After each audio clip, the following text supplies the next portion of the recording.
Good morning বন্ধুরা, welcome back to our channel বলাই তনু blogs. আশা করি তোমরা সবাই খুব ভালো আছো আর আমরাও ভালো আছি। তো চলে এসেছি আবার একটা নতুন ব্লগ নিয়ে। একদিন হলো তোমাদের সাথে ভিডিও দিতে পারছি না। আসলে এখন এই কেনাকাটা করতে যাব, তারপর টুকটাক কাজকর্মে ব্যস্ত আছি। মিস্ত্রিরা কাজে লেগেছে বাড়িতে, সেই জন্য না ভিডিও ঠিক এডিট করে উঠতে পারছি না। তো আজকের ভাবলাম চলো আজকে ভিডিওটা দিয়েই দিই, কাল আজ মিলে প্রায় ভিডিওটা একটু বড় হয়ে গিয়েছে। এই দেখো, আজকে হচ্ছে ওপরে দু একটা কলম ঢালা হবে, আর মিস্ত্রিরাও চলে এসেছিলো কাজ করতে।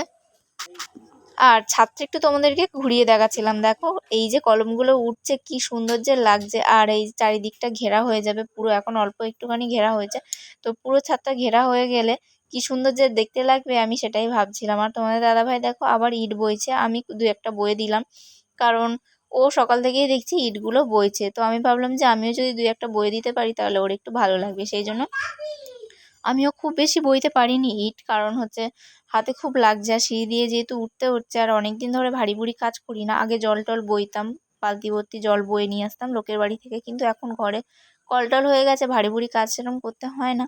তো এখন যেন আরোই কুঁড়ে হয়ে গেছি, মানে কি বলবো, ভারীটা এখন যেন আমি আর চাগাতে পারি না, মানে কষ্ট হয়, যেন নিজের মনে হয় খুব একটা কষ্ট হয়ে যাচ্ছে। তো চলো, এর মাঝখানে একবার চা খাওয়া হয়ে গেল, চাটা খেয়ে আমি বাসনগুলো ধুয়ে নিচ্ছিলাম। আর এরপর ঘরের সব কাজকর্মগুলো করে নেব। তো এখনও আমার ঘরে তেমন কোনো কাজ হয়নি, ওপরে গিয়েছিলাম একটু ছাদে, অনেকক্ষণ ধরেই সময় কাটানো হয়ে গেল ছাদে। আর এরপর আমি এসেছি, আর এখন জল এখনও পড়ছে, তো ভাবছিলাম চলো জল যতক্ষণ পড়ছে ঝপঝপ করে দু একটা কাজ করে নিই। এই যে জামা কাপড়গুলো ভিজিয়ে দিচ্ছি, এখন ভিজিয়ে রেখে দেবো দিয়ে, আর তারপর সব কাজকর্মগুলো করে নেবো। এদিকে দেখো সোনামা আবার ঘুম থেকে উঠে গিয়েছিল, তো ওকে আমি এখন ব্রাশ করিয়ে দিচ্ছি। আর ব্রাশ ও প্রতিদিন ঠিক না করতে চায় না, ওকে একাকে ব্রাশ দিলে ও ওই মাজনগুলো চেটে চেটে খেয়ে ফেলে, আর দাঁত ঘষে না। তো দাঁতটা দেখলাম একটুখানি ময়লা হয়েছে, সেই জন্য আমি ভাবছিলাম চলো ওকে বুঝিয়ে বাজিয়ে যদি দুই একটু মানে ব্রাশটা করিয়ে দিতে পারি, কিন্তু একটুখানি জাস্ট ঠেকাতে দিচ্ছে ব্যাস, তারপরে আবার অন্যদিকে ঘুরে যাচ্ছে, মানে ব্রাশ কিছুতেই আমাকে করাতে মানে করতে দেবে না। তো কোনো রকমে বুঝিয়ে বাজিয়ে একটুখানি ব্রাশ করাচ্ছিলাম দেখো। তারপর ও আবার নিজে নিয়ে নিয়েছে ব্রাশটা, নিজে নিয়ে আবার নিজেই ঘষতে শুরু করেছে। কিন্তু ও কি ঘষতে পারে বলো, শুধু এরকম মানে মাজনটা খাওয়ার জন্য শুধু খালি চাটতেই লেগেছে।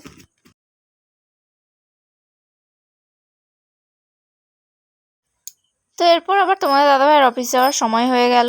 ভাত এখন করে নিয়ে যাচ্ছে না, বাড়িতেই আসছে। আর এই দেখো, ও সোনামা আর মনীষ ওরা দুজনে উঠে পড়েছে সাইকেলে, প্রত্যেক দিনের রুটিন সাইকেল চড়তে হবে। তো সাইকেলে উঠে পড়েছে, সাইকেলে উঠে এই যে যাচ্ছে। আর মনীষ এই দেখো এই ফুলোরটা কিনেছে আগের দিনকে, আর এখন সেটা ওড়াচ্ছিল। আর সোনামা তো এইগুলো দেখে মানে অবাকই হয়ে যাচ্ছে, ভাবছে এগুলো আবার কি। তো এরপর বাড়িতে এসে আমি আবার রান্না বসিয়ে দিয়েছিলাম। আজকে করছি এই যে রুই মাছগুলো ভাজছি, তরকারি করবো, আর এদিকে ভাতটাও বসিয়ে দিয়েছিলাম। The next day. তো যাই হোক, কালকে কিন্তু আমি ভিডিওটা কন্টিনিউ করতে পারিনি, সেই জন্য আজকের ভিডিওটাও জুড়ে দিলাম। সকালবেলায় উঠে দেখছি তোমার দাদাভাই জল দিতে গিয়েছিল, তো বাড়ি চলে এসছে। আর এই যে বড় বড় সিলগুলো দেখছো, এগুলো কিন্তু ও নিয়ে এসছে। আর মাঝখানে যে ইটগুলো পাতা ছিল সেগুলো আমি তুলে দিচ্ছিলাম, তার কারণ হচ্ছে বড় বড় সিলগুলো পেতে দিচ্ছে। আর এই ইটগুলো তুলে এখন এইগুলো ভেঙে আর সামনেটা সমান করা হবে। আর এই যে বড় বড় সিলগুলো এনেছে বলে না অনেক সুবিধা হয়েছে। দেখো এখানটায় জানো যে কীরকম জল জমে যায়, উঁচু উঁচু সিল হলে বেশ ভালো, জল কাদায় লাগে না। মুন্না কি করছো? তুমি মিত্রি করছো? তুমি কি মিত্রি করছো? ও মুন্না, ও মুন্না,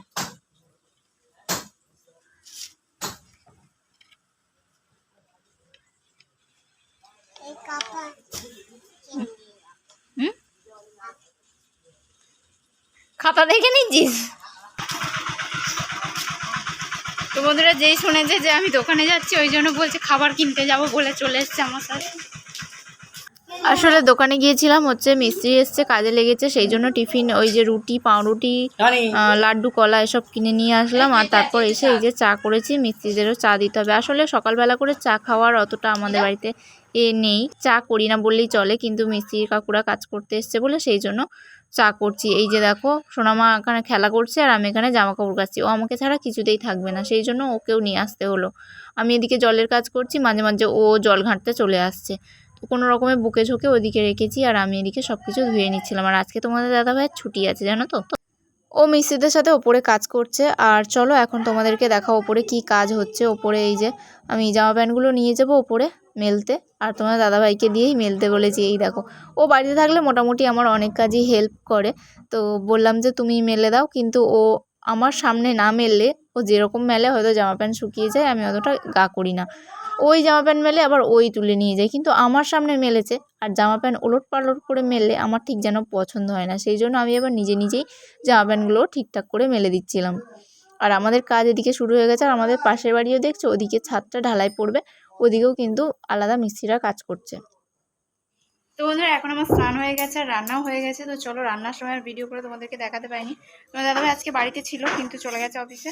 এখন হচ্ছে ফোন করে ডেকেছে, জানি না কি কাজ, ঠিক আছে, মানে যখন তখন ফোন করে ডাকে, ছুটির দিনেও বলে যে চলে আসো, যেহেতু ওর বাড়িটা কাছে তাই জন্য আর কি ওকে পায়, মানে ডেকে নেয়, ডেকে বলে এইটা ফটো তুলে পাঠাও, ওটা ফটো তুলে পাঠাও, কাজ দিয়ে দেয়, কাজ না থাকলেও কাজ দিয়ে দেয়। তোমার রাগ ধরে যায় প্রচুর সত্যি। আজকে কিন্তু ভেবেছিলাম যাবো হচ্ছে কেনাকাটা করতে, তো আগের দিনে কিছু কিছু ছোট বড় হয়েছে, সেগুলো নিয়ে ভাবছিলাম যে যাবো আজকে। তো যাবো অবশ্যই। এখন দেখো সোনামা কিন্তু ঘুমিয়ে পড়েছে। এই দেখো তোমার দাদাভাই জাস্ট গেছে, কয়েকটা কি ফটো তুলে পাঠাবে নাকি, খেয়ে দেও যায়নি, স্নানও করেনি। এখন 12:30 1টা বাজতে যায়, গেছে মনে হয় 12টার আগে, হ্যাঁ 12টার আগে। তো এখনও পর্যন্ত আসেনি, দেখি কখন আসে। বললো যে চলে আসবে, হয়তো কাজে পড়ে গেছে তাই জন্য এখন পর্যন্ত আসেনি।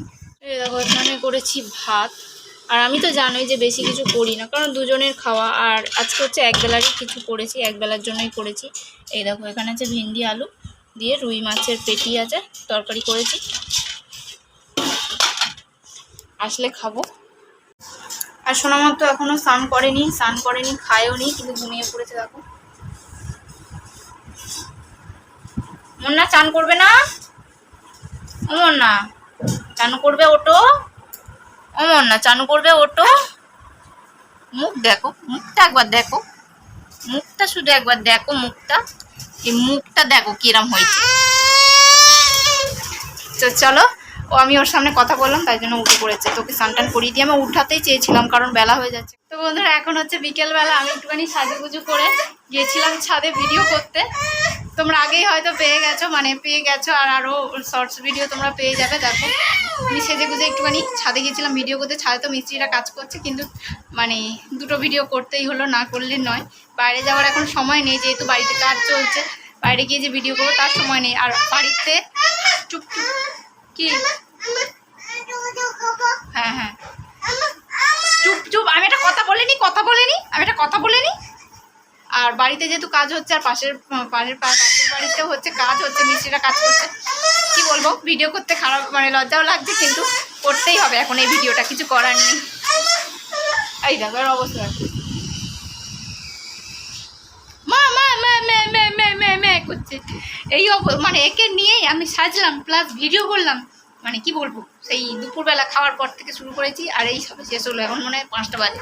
তো চলো একটু পরে আসছি, সাইডে এইগুলো চেঞ্জ করে নি, আর ভালো লাগছে না গরমেতেই।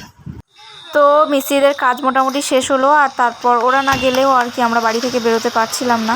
তো সেই জন্য একেবারে সন্ধে হয়ে গিয়েছে, আর মনীষ দেখাচ্ছিল ওর মুখে আর কি পড়ে গিয়েছিলো, তো ফুলে গিয়েছিলো, তো সেটাই দেখাচ্ছে। এখন অনেকটা কমে গেছে, আর মোটামুটি ওখান দিয়ে অটো পেয়ে গেলাম, তারপর বাসে উঠেছি। আর এখন থেকে দেখো লাইটিং দিয়ে দিয়েছে রাস্তায়, কি সুন্দর লাগছে তাই না। এখন বাড়িতে চলে এসেছি, আর এই দেখো তোমার দাদাভাই আর আমি খেতে বসেছি। তো চলো এখন, মানে ওখানে এত প্রচণ্ড ভিড় ছিল, যেহেতু রাতে গেছি প্রচণ্ড ভিড় ছিল, আর এদের দুটো বাচ্চাকে নিয়ে গেছি, সেই জন্য আর ওখানে গিয়ে ভিডিও করতে পারিনি। তো এই দেখো এখানে খাচ্ছিলাম, আজকে আসতে অনেকটা দেরি হয়ে গেছে, তাই রান্না করা হয়নি।